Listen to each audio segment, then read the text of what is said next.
Olá, linha de frente ao conteúdo de política da Aratu. Na temporada 2020, estamos ouvindo os candidatos e candidatas a prefeito, a vice, Salvador e do interior da Bahia. Um deles está aqui comigo, na distância regulamentar, no distanciamento social.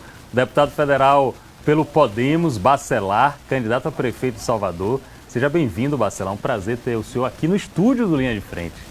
Eu que agradeço a oportunidade, parabenizar por essa iniciativa de ouvir os candidatos, porque se há um dos grandes problemas desta cidade é o deslocamento das pessoas em relação à sua situação existencial e à sua situação urbana. Não é possível essa alienação da sociedade soteropolitana para os graves problemas desta cidade. Vivemos numa das cidades mais pobres do Brasil, vice-campeã nacional de desemprego. E o nosso emprego formal é um emprego precarizado, é um emprego com salários baixíssimos. O nosso salário médio mensal é o 12º do Brasil.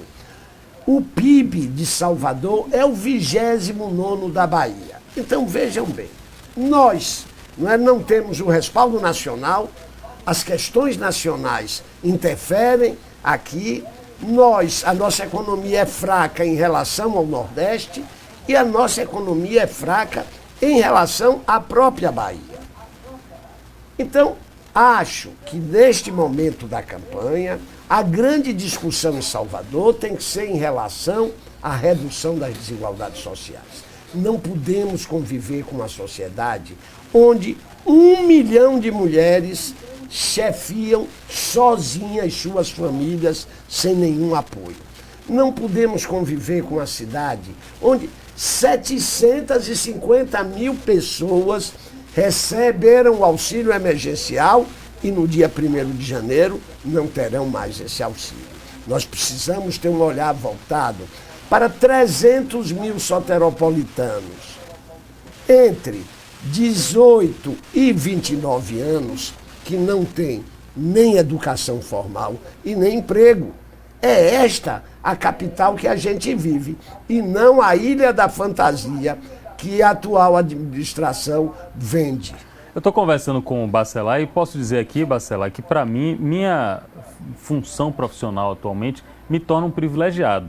Me torna um cidadão privilegiado porque eu tenho a oportunidade de conversar com vocês, que são as autoridades, que são os políticos, que podem definir os nossos rumos, os rumos da sociedade em geral e ouvir diretamente de vocês, sem intermédio, as propostas que cada um tem, cada um apresenta para melhorar o nosso futuro, o nosso presente e o nosso futuro. Você já abriu a nossa conversa citando um dos temas que é um dos mais urgentes e importantes de Salvador, que é o tema emprego. Eu quero continuar focando no emprego porque as estatísticas mostram que de cada 100 brasileiros que estão em idade economicamente ativa, 14 estão sem emprego e Salvador ainda é um pouco pior. De cada 100, 18 estão, pouco mais de 18 estão sem emprego. E se a gente for no recorte que o senhor colocou aí, dos 18 aos 24 anos, piora muito mais. São mais de 37 de cada 100 sem emprego. Mas olha, tem um dado aí pior. Eu acho que o 18% de desemprego em Salvador é uma taxa encoberta, é uma taxa baixa, porque hoje essa taxa seria maior. Quando essa pesquisa foi feita, estava todo mundo em casa pela pandemia, não estava procurando emprego, porque o IBGE considera desempregado quem sai à procura de emprego e não acha. Então, você imagina esse dado. Olha, você que segue o Linha de Frente, a questão econômica em Salvador é gravíssima. Infelizmente, os meus adversários e concorrentes ficam no horário eleitoral vendendo abobrinhas, vendendo confeitaria, vendendo perfumaria. Como é que eu vou falar em investir tecnologia se no dia 1º de janeiro 750 mil soteropolitanos não terão auxílio emergencial? É desemprego. E nós precisamos enfrentar a questão. Enfrentar a questão. Ter a coragem de dizer que vai tomar decisão e tomar de abrir 100 mil vagas de emprego no dia 1º de janeiro. Como é que o senhor consegue? É um emprego temporário, com carga horária reduzida, e que será dividido em frentes de trabalho. Então nós teremos a frente de trabalho da conservação e limpeza, que não exige conhecimento prévio, que não exige uma profissionalização. Nós vamos abrir aí, nos bairros, através das associações de bairros, essas frentes de trabalho para capinar, podar uma árvore, pintar o muro de uma escola, consertar o portão de um posto médico. Vamos criar as frentes de trabalho para o jovem em situação de vulnerabilidade social. Esse jovem que não tem conhecimento formal da educação e não tem uma profissionalização. No turno, ele vai ter reforço escolar e no outro, a gente pode usar o sistema S, para isso ele terá profissionalização. Eu, inclusive, mas é um projeto de médio prazo, vou criar a Escola Técnica Municipal para requalificar a mão de obra dessa juventude e qualificar 300 mil jovens. Vamos agora em Pernambués. Você vai ver na Praça Central jovens, rapazes e moças de 18 a 25 anos, com a cara para cima, com a boca aberta, esperando a oportunidade chegar, e não vai chegar. Eu estou conversando com o Bacelar, ele está falando de educação, até tem experiência no tema, já que ocupou uma das pastas mais importantes da Prefeitura de Salvador, e a educação profissionalizante talvez seja um bom caminho para a gente poder dar ocupação para essa juventude. Eu quero falar com o senhor também sobre o horário eleitoral, o horário político, que eu recomendo que a gente assista, cidadão eleitor assista. Nesse início de novembro, percebi que uma das peças do seu horário político diz respeito especificamente ao IPTU. O IPTU de Salvador é injusto, é perverso, é cruel? Qual a sua visão sobre esse imposto? É um confisco. É um confisco, não é um imposto que tem uma taxa elevada, não. É um confisco. De 2013 a 2020, a inflação acumulada no Brasil foi de 56%. 56%. O IPTU de Salvador aumentou nesse mesmo período 216%, 4 vezes mais. A história do IPTU em Salvador, e eu vou dizer aqui, vou tentar explicar as consequências desse imposto abusivo. O que é que a Semineto faz ao chegar na prefeitura? 2 atitudes. Primeiro, um calote geral nos prestadores de serviço e nos fornecedores de mão de obra e de obras da prefeitura. Não pagou a ninguém.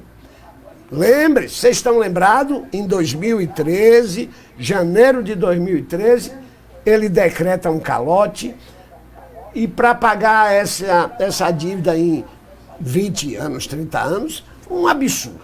Essa foi uma medida. A outra, o IPTU. Um aumento abusivo. Só que na proposta do prefeito havia um detalhe técnico que você que está nos assistindo e não é da área fiscal, não pegou. Os repiques dos aumentos do IPTU em Salvador. É pior do que cartão de crédito. Juros sobre juros. E o que é que isso acontece? Primeiro, a inadimplência. Uma inadimplência muito grande. Tão grande que aí o prefeito, para atestar que errou na sua política, está agora fazendo um refinanciamento, dando desconto no principal, coisa que eu nunca vi. Os programas de refinanciamento e de financiamento de dívidas tributárias que eu conhecia, incidiam aonde? Nos juros e na correção monetária. Talvez esse desconto, desculpe interromper, talvez esse desconto no principal não seja em função da pandemia e da perda significativa de renda que qualquer brasileiro teve? Mas isso você, então, se fosse um imposto normal, você faria nos juros e na correção monetária, não no principal. Porque se você pagou seu imposto e eu não paguei... O senhor está sendo beneficiado. Eu estou sendo beneficiado. Mas isso mostra que ele foi errado na política dele. Então deu inadimplência. Mas tem uma segunda disfunção que é muito pior do que a primeira. E aí eu lhe digo, amanhã, depois de você assistir o programa, vá na Cidade Baixa, vá ali da calçada até o Bonfim. Você vai ver quantas casas fechadas e a placa vende-se, aluga-se, vende-se, aluga-se. Vai em qualquer bairro da cidade. A população não conseguiu pagar o imposto. O que é que ela faz? Larga a casa dela e vai para a periferia da cidade. Então, você está deixando claros urbanos, botando as pessoas para morarem mais distante do trabalho, e aí, amigo, sobrecarrega o sistema de transporte coletivo da cidade. É isso que eu digo. É uma administração da perfumaria, cosmética. Ela não bota o dedo no problema. Porque botar o dedo no problema é reduzir a desigualdade social. E eles administram Salvador fazendo obras nos mesmos locais, privilegiando os mesmos locais, priorizando os mesmos e velhos grupos empresariais e só dão oportunidade aos coleguinhas de escola. A cidade que produz, a cidade que quer crescer, que quer ascender. Você, jovem da periferia, no esquema deles, não tem oportunidade nenhuma. As oportunidades são para os mesmos. Eu queria repassar para o senhor uma pergunta que eu vi de um amigo que é de Salvador, mas não está morando em Salvador. A pergunta foi muito simples. Pablo, você que conversa com os candidatos, me explique uma coisa. Eu vejo uma série de candidatos, quase todos, são 9, quase 8, atacando um candidato, o candidato Bruno Reis, candidato da situação, colocando várias críticas à administração, demonstrando as dificuldades que a capital Salvador tem. Não é um paraíso, muito ao contrário. Só que eu percebo que o candidato Bruno Reis, diz meu amigo, que não mora aqui em Salvador, só faz crescer nas pesquisas. Como é que você explica isso, Pablo? Eu falei, não, eu vou passar para quem entende do assunto. No caso, Bacelar, que faz parte da base aliada ao governador, uma base ampla. No momento tem pelo menos 4 candidatos que formam essa base. Eu queria repassar por que nas pesquisas o candidato cresce, Bruno Reis, e nas campanhas, nos horários eleitorais, nos programas de partido, há muitas críticas a serem feitas. Foi pulverizada a oposição? Pablo, eu acho o seguinte. Primeiro, eu não critico o Bruno Reis. Não é? Ele ainda não foi eleito e espero que não seja, que eu seja o eleito prefeito. Eu critico as ideias que ele reproduz da atual administração. E o que justifica eu fazer tantas críticas a essa administração e nas pesquisas a administração aparecer muito bem avaliada? A alienação da sociedade soteropolitana. Eu já acabei de dizer. O nível de alienação da sociedade de Salvador em relação aos seus problemas é muito grande. E isso é alimentado por uma poderosíssima máquina de propaganda. O atual prefeito gasta todo mês, numa cidade pobre, miserável, o prefeito gasta 10 milhões de reais em propaganda. 10 milhões de reais! Quantas escolas construiríamos? Quantos auxílios emergenciais daríamos? Quantos postos de saúde abriríamos com esse dinheiro? Mas essa propaganda, eles fazem propaganda de tudo, até do estado de espírito. Imagine, usar dinheiro público para fazer propaganda do estado de espírito que eles acham que determinado segmento da população está naquele momento. É jogar dinheiro público fora, é não ter prioridade. É bom para o dono da emissora de televisão ou do jornal. Eu estou com o Podemos, o candidato do Podemos é Bacelar, o deputado federal, e ele é candidato a prefeito de Salvador e também já foi secretário de Educação. Qual a avaliação que o senhor faz da gestão do senhor à frente da Secretaria de Educação, já que a educação sempre, no Brasil, na Bahia e em Salvador, sempre vai ser uma prioridade, algo que a gente precisa avançar muito? Me perdoe, Pablo, precisa ser prioridade. A educação precisa estar em primeiro lugar. A educação precisa ser a função estruturante de todas as ações do governo. Justiça seja feita. A educação em Salvador tem avançado. E tem avançado muito, muito, muito. É porque a gente esquece que até 1988 a educação não era direito de todos no Brasil. Durante toda a colônia, durante todo o reinado e durante o império, negros eram proibidos de estudar no Brasil. Proibidos. Não era não ter a vaga, não. Se encontrasse numa sala de aula, era sem chibatadas.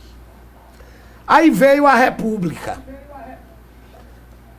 Já não proibiu, mas não deu o acesso ao filho do liberto.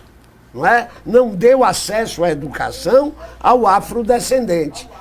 Somente em 1988, com a Constituição de 88, foi que está lá que o ensino fundamental, isto é, do primeiro ano ao 9º ano, era direito de todos e dever do Estado. Só em 2017, isto é, há 3 anos, o ensino médio passou a ser direito de todos. Ora, gente, é isso que eu chamo a atenção. Ficam aqui discutindo abrobias, eu volto a dizer. Ficam aqui discutindo o cosmético. O estrutural é esse. É por isso que nós temos analfabetos. É por isso que nossas escolas não têm qualidade. É por isso que nossos professores não são valorizados. Em Salvador, a gente começa a criar um sistema municipal de ensino com Eliana Kertz. Foi quando? Década de 80? Depois... final da década de 80. Imagine.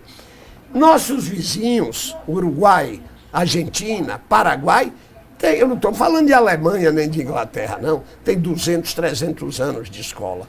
Nós temos 30. Isso explica toda a miséria do Brasil. Mas voltando ao assunto, eu diria que desde a Eliana Kertz tem crescido, se criou o primeiro sistema de ensino. A nossa rede, até quando eu cheguei, mais de 60% da rede funcionava em prédios alugados. Casas de família que se transformavam em escolas, sem nenhum conforto, sem obedecer a nenhum padrão arquitetônico escolar. Nós começamos, investimos nisso. Eu reformei e construí mais de 250 escolas, dei os maiores aumentos salariais do Brasil aos professores, implantamos um programa de educação infantil, modelo para o Brasil. Enfim, as pessoas dizem que a minha administração, à frente da Secretaria de Educação, foi um barco na história da educação no município de Salvador. Uma dúvida, o Fundeb, a garantia de recursos federais para prefeituras, para estados, para a manutenção do sistema de ensino, isso dá uma segurança melhor para o gestor? O senhor falou, por exemplo, investimento em infraestrutura, investimento em equipamentos. Isso que foi discutido recentemente, inclusive a manutenção do Fundeb lá na Câmara dos Deputados, que o senhor integra, isso é a certeza que a educação vai ter aí mais anos de privilégio, de prioridade? Na verdade, eu fui o presidente da comissão do Fundeb. Fui eu quem construiu, junto com a professora Dorinha, esse grande entendimento nacional e que aprovamos o Fundeb. Eu, às vezes, penso, Pablo, com toda a humildade, mas porque foi fruto de muito trabalho, que só ter aprovado o Fundeb já justificaria o meu mandato como deputado federal. O Fundeb foi o fato mais importante da educação brasileira nos últimos anos. Nós tornamos permanente o fundo que financia a educação das nossas crianças e dos nossos jovens. O Fundeb financia da educação infantil, da creche, até o 3º ano do ensino médio. Pega o brasileiro de 0 a 17 anos. Mas o Fundeb, ele é um instrumento também de equanimidade do sistema. Por quê? O Fundeb faz com que todos os municípios brasileiros tenham um mínimo de X para investir por cada criança ou por cada jovem. Isso evita que uma cidade do Rio Grande do Sul, por exemplo, invista R$20 mil por ano num aluno e uma cidade do interior do Piauí invista R$200. Uma diferença de mais de 10.000%. Então, o Fundeb complementa essa diferença entre os 200 da cidade do Piauí e o valor mínimo nacional. É importante, inclusive, essa referência, essa equiparação, porque aí o gestor da sua cidade, você que está me vendo do interior, não tem desculpa, não tem justificativa. Minha escola tá desgraçada, ela está acabada. Pablo, a educação precisa de mais recursos. Educação de qualidade é cara. Eu quero até aqui, eu citei outro dia, mas lembrar o debate, o famoso debate eleitoral entre Brizola e Fernando Henrique Cardoso, quando Fernando Henrique se elegeu presidente. Brizola, no debate, lembrou do seu projeto dos CIEPs, que é um projeto baseado na Escola Parque de Anísio Teixeira, que eu vou resgatar.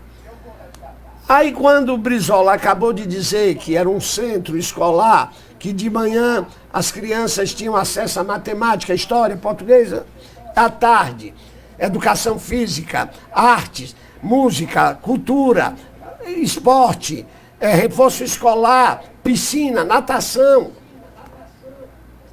Fernando Henrique disse, mas Brizola, esse projeto é muito caro.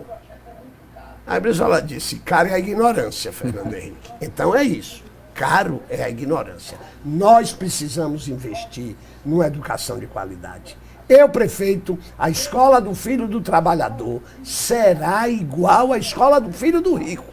Essa é a grande revolução brasileira. No dia que a escola do filho do trabalhador for igual à escola do filho do rico, esse país viverá uma verdadeira revolução de desenvolvimento justo, de desenvolvimento sustentável. Estamos no Linha de Frente, o conteúdo de política aqui do Grupo Aratu, e essa é a segunda rodada de conversa com os candidatos a prefeito de Salvador. Na primeira rodada, já conversei com o próprio Bacelar de maneira virtual, não estávamos no mesmo estúdio, não estávamos próximos fisicamente, mas estávamos nos entendendo nos questionamentos principais para os caminhos de Salvador.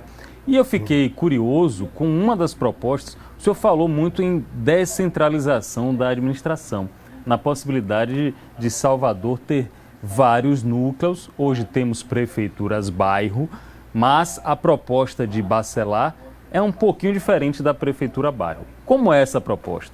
Eu diria que é totalmente diferente. Por quê? Nós vamos governar a partir dos bairros. Nós vamos dar autonomia aos bairros. Quando eu digo Ilha da Fantasia, é o miolo central da cidade, é onde eles administram. É onde está o emprego, o restaurante, o equipamento cultural, o equipamento esportivo, os belos prédios, as belas praças e o resto da cidade, o favelão. Nós vamos governar dentro da perspectiva do bairro. Todas as políticas estarão submetidas ao interesse local. Para isso, nós vamos reformular o aparato institucional. Essas subprefeituras, que hoje são apenas cabide de emprego para cabos eleitorais, que essas subprefeituras, que são o instrumento da borra de asfalto, quem sai jogando borra de asfalto na cidade toda, são essas subprefeituras. Aliás, eu vou voltar ao assunto da descentralização. Será que você, que está nos assistindo, o senhor, a senhora, tem explicação para o fato da prefeitura modificar e retirar a pavimentação asfáltica mensalmente de Ondina, da Garibaldi, da Graça e da Barra? É um absurdo, não tem um buraco. E eles vão, retiram o asfalto e botam mais asfalto. Eu não queria uma explicação para isso. Mas bem, voltando.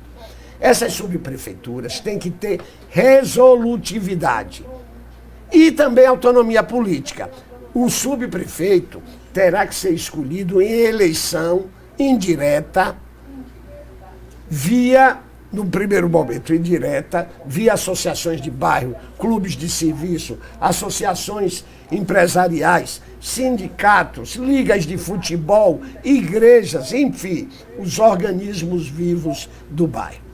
No bairro, nosso projeto educacional, a comunidade educadora, transforma a escola no centro da vida do bairro.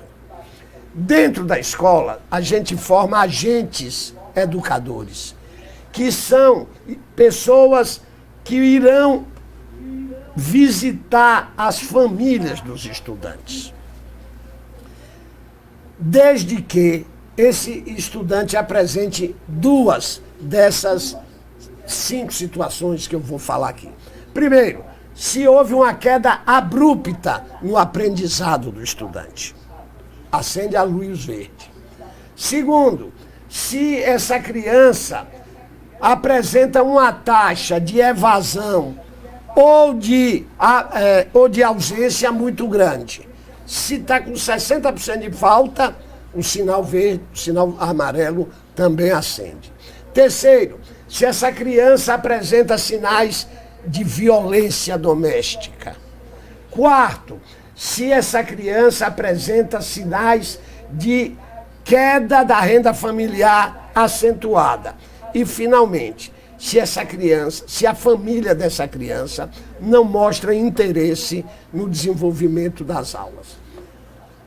Por que isso, Pablo? Porque isso você dá o atendimento individualizado. Segundo, está comprovado que a participação da família no processo educacional facilita em muito o aprendizado. Principalmente o papel que a mãe desempenha.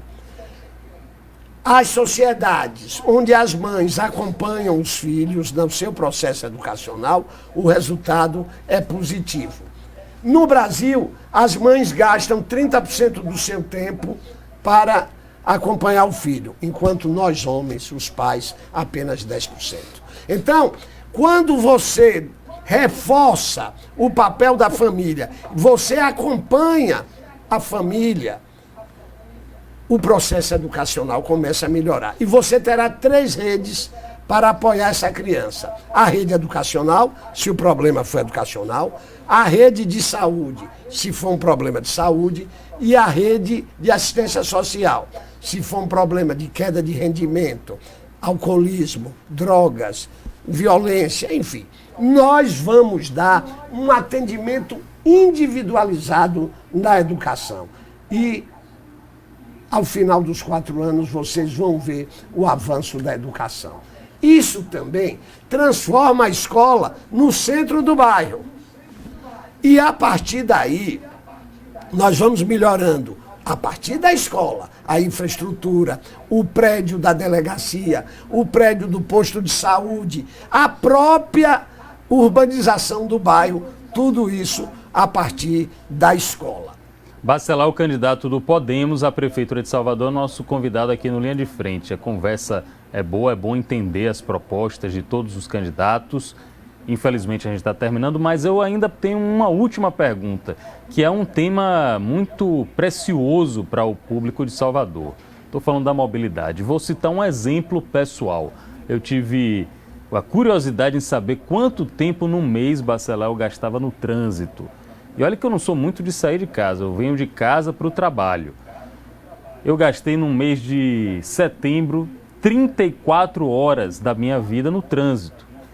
A partir daí eu fiz um curso, literalmente eu fiz um curso ouvindo videoaulas, áudio-aulas durante um mês. E concluí um curso durante um mês, nessas 34 horas.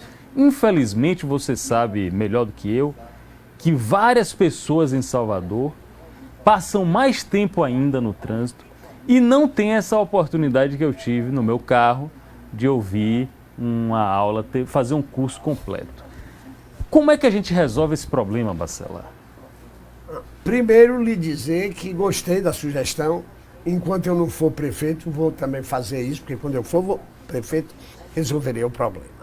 Olha, eu tenho como um dos meus consultores do programa de governo um colombiano, Jorge Melguizo, que foi o responsável por transformar Medellín em capital da cocaína, hoje numa capital da paz, do turismo, uma das cidades mais aprazíveis do mundo. Em 30 anos, Jorge fez isso.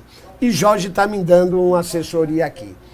E ele me disse, ora, Bacelar, que cidade agradabilíssima, que cidade lindíssima, mas não moraria nunca em Salvador. Eu disse, mas por que, Jorge? Eu não sei dirigir. E quem não sabe dirigir não pode morar em Salvador. Imagine, quem está falando isso é um homem do mundo. Não é um urbanista considerado um dos maiores urbanistas do mundo. Que coisa incivilizada nós ainda temos nesta cidade. Quem não tem carro não pode se deslocar. Quem não tem carro não pode ficar mais tarde num show, num jogo de futebol, etc. A mobilidade avançou. Não posso esquecer isso. Antes de Rui Costa, Salvador era a 26ª capital no Brasil em mobilidade urbana. Hoje já somos a 3ª. Só perdemos para São Paulo e para o Rio de Janeiro. Graças às obras do governador Rui Costa, especialmente o metrô. Mas não só o metrô, a 29 de março, as diversas vias ligando o subúrbio, a Orla Atlântica, ligando a paralela à Orla Atlântica, como a Pinto de Aguiar, como a Orlando Gomes, o conjunto de viadutos do aeroporto, o da rótula do Abacaxi, aí já foi Wagner, a região do Iguatemi, enfim. As grandes obras estruturantes foram realizadas pelo governador Rui Costa na área da mobilidade e isso já fez a gente avançar muito. Vem aí o VLT, que vai ser uma revolução no subúrbio ferroviário, saindo da Ilha São João em Simões Filho e chegando até o comércio. E aí eu já apresento duas inovações. Conversando com o governador Rui Costa, tive a ideia de, na faixa de domínio do VLT, a gente duplicar a suburbana. Em alguns trechos duplicar, em outros trechos ampliar. Isso vai acabar os engarrafamentos da suburbana e evitar que um morador da suburbana gaste 2 horas para chegar no centro da cidade. Mas tem outra proposta na área da mobilidade urbana. É a gente pegar da calçada até Águas Claras e criar a linha 2 do VLT. Com isso, a gente faz a integração plena do sistema de transporte coletivo de Salvador, uma revolução. Bacelar, candidato do Podemos, foi nosso convidado aqui no Linha de Frente, na segunda rodada de conversa com os candidatos, os prefeituráveis de Salvador. Teremos até o dia 14 de novembro, véspera da eleição, para esgotar uma segunda rodada a conversa com todos os prefeituráveis. Muito obrigado, boa sorte para o senhor.